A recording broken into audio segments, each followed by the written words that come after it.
Well, hello, Algebros. As promised, I'm making you a video to go over the study guides. So don't forget, you can have a calculator, and this is the preferred calculator for this class right here, and a pencil, right? We don't use pens on tests, okay? All right, let's get to solving this situation. So at the first, we are going to evaluate the expressions.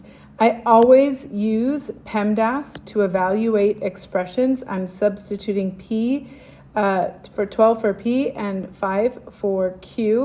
And the negative, we want to change that to be an addition of a negative, right? So we use PEMDAS to evaluate expressions. On number 2, we use SADMAP. We always use SADMAP when we're solving equations. It's basically PEMDAS backwards. So I have to isolate my variable, and I go ahead and add 32 to both sides in order to isolate y and solve that y is 100. It's the one and only one solution that works for this equation. Box my answer. It reminds me to box my answer on number 1. Number 3, I go ahead and use inverse operations to isolate my variable, and then I read and write from the variable's perspective. So I solve and get a equals 3.5. On number 4, it's multiplied by -6, so I divide by -6, getting m equals -4. Again, all of these are the one and only one solutions that work. On number 5, I am going to isolate the z. Because it's divided by -5, I multiply by -5, getting -70. So z equals -70. On number 6, I have my first two-step equation where I'm going to use my SADMAP completely because I have to add or subtract first. So I add the 11 using the inverse operation. And then I divide by 6, getting that y equals 4. On number 7, we are going to see that we have to find the equation that represents this word sentence. It's 8 less than a number is -12. So a few little tips when you're taking tests is that you can use a process of elimination. So because it says 8 less, I know that the 8 has to be a -8. So I can look at my solution choices right now and see what is a negative, right?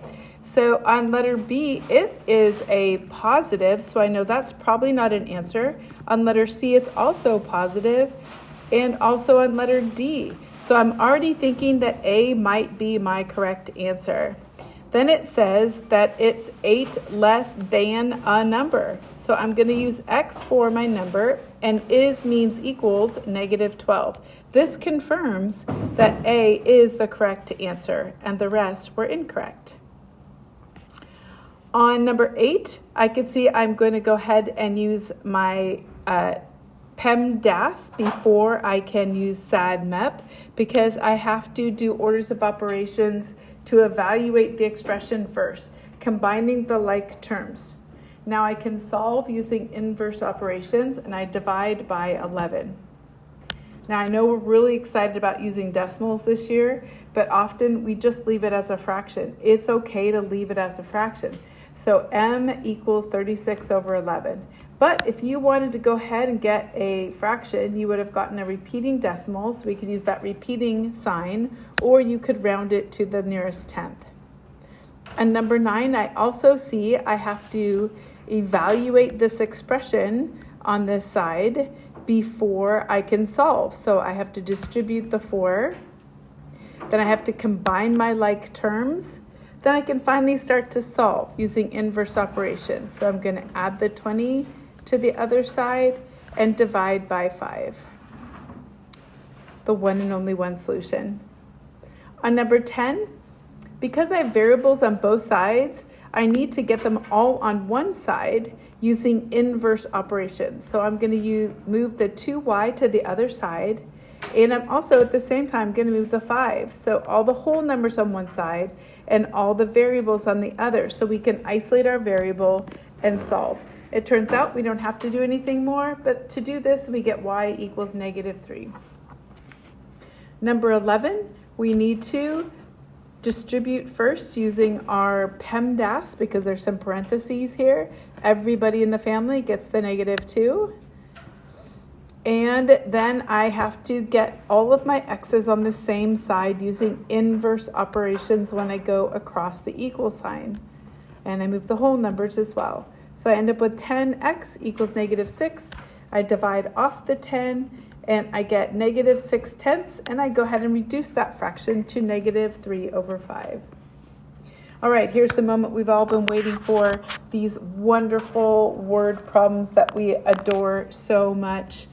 We know some things about word problems. We've already said that for the most part, anytime we have something that costs money, that cost of the money is going to come with some sort of initial fee and a subscription, right? We know everything comes with a subscription. So some number times something else, right? So if I want to go to the fair, I need to pay the price to get in and then per ticket to ride the rides. Will then equal all the costs that I pay for at that event. So let's talk about Tia and her car situation. Tia has consulted a few mechanics, and we find out that Truthful Tom has a price that he charges of $50 an hour plus $200. And Fair Fred charges $40 an hour plus $200 for the part.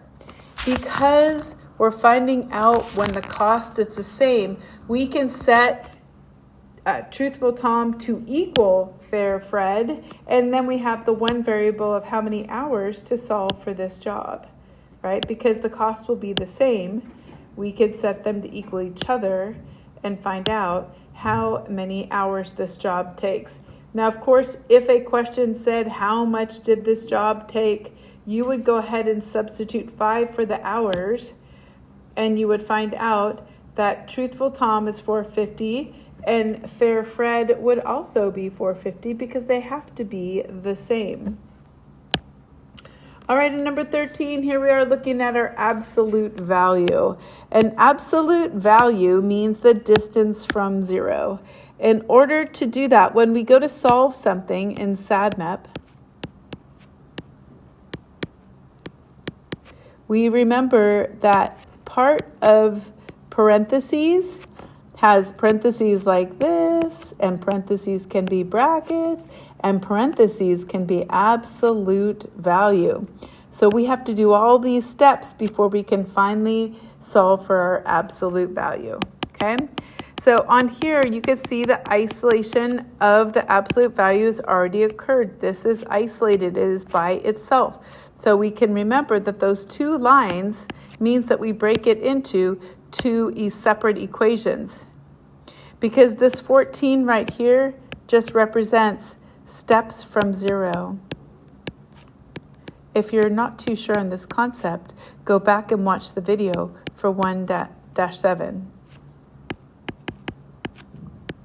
Steps from 0, right? Like on a number line. Okay, so now we solve for both of these because it could be the possible two solutions for each of these. So we add 4 to both sides and we divide by 2 and we get 9. And we add 4 to the other side and divide by 2 and get -5. And the only way to actually know if these were possible solutions is to substitute them into the original equation to see if they're true. And they happen to be true. So these are both actual real live solutions. All right, on number 14, we see in order to solve for this, we have to isolate our absolute value. Because it's not isolated yet, we have to deal with this little situation right here. So how do we do that? Well, we use inverse operations to move it to the other side. And now it is isolated, so we break off and make our two equations, and we solve for both equations. We get 6 and 0. When we check it, we see that 6 and 0 both work. It's just mathematical. 15 we talked about in class. We talked about absolute values always have to be a non-negative, or they have to be a positive number, because you can't have, if it was a negative x value, you can't on a number line go negative here. There's no negative values here, right? So that does not work. So we talked about this a lot, and this question is technically not on the test. It always has to be a positive number. And absolute values has two equations. Sometimes it has a possible two solutions. We would have to plug it in to find out for sure. So replacing this question with a short answer question, which is, please define for me what is PEMDAS and what is SADMAP. And you can do this by using examples, even from the test, but you need to say when you use PEMDAS and when you use SADMAP and how you would do that, okay? And we talked about this in class. And you can go back and watch videos, 1.1, 1.2, 1.3, they all have this in there. All right, number 16, we're using a ratio to create that. It's a kind of a fraction. And ratio, it says girls to boys. So that division line means 2. Girls to boys. And what do we know about this girls to boys? That it is a 3-to-1 ratio. And then what else do we know? We also know how many boys there are. So because we don't know the girls, we put a variable in there. And we use our cross products to solve. Now, cross products are not multiplying fractions. They're multiplying across an equal sign. Very, very different. And then we go ahead and isolate our variable and find out we have 27 girls. Number 17, we're finding donuts per minute with this ratio of donuts, 72 donuts in 45 minutes would mean that there was 1.6 donuts per minute. All right, number 18. Going ahead and using this proportion situation in actual Algebra 1 situations. We've kind of been looking at them as pre-algebra skills. Now let's look at what they're like in algebra skills. So we know that if I have a variable plus or minus something, it is a family. It has parentheses around it. So when we do our cross products, we need to distribute that to everybody in the family. Oops, sorry about that. Didn't mean to do that. So I go ahead and distribute to the, let me slow it down a little bit. I want to go ahead and distribute to one side, and then I cross product over here. 5 times 2 is 10. So I go ahead and distribute the 9, getting 9x plus 9 equals 10. Then I can solve for the variable, just like we happened, the one and only one solution here, and we go ahead and leave that as a fraction, okay, is 1/9. On number 19, the same thing, we just have a little bit more complicated situation. We have families down below each fraction, so we have to make sure we distribute to everybody in the family here and everybody in the family there. And we go ahead and distribute, and then we isolate our variable using inverse operations and get d equals 24. Lastly, on our images, this is kind of like the last night's homework. One thing that we talked about in class, if I just get rid of this n here, because it's just representing the kind of distance, it's 8 meters. So we're just going to get rid of that so it's not too confusing for you all. Right, now it's a little bit easier. So when we talk about these, notice that they don't actually look like what they are, because this value of 24 is a whole lot bigger than this value over here of 8. So you can't always trust an image, but you can always trust the numbers, okay? So on here, we like to make a proportion out of this because these are similar or congruent figures, so it tells us right here. We know that some sides match. This side matches this side, so we can do that side. I like to do little to big, and then the other side, y, matches this side. And because I know that, I can say that y is equal to 3. Now I could do cross products to solve for this, right? Let me just switch colors. I'll use blue. So if I multiply this side, 8 times y is 8y, and 24 times 3 is 72. And I can just isolate my variable using inverse operations, and the one and only solution is 9. Now, parents, please, somewhere on your student study guide, you need to put an annotation that they watch the video, right? I need a verification with a parent signature that's readable, right?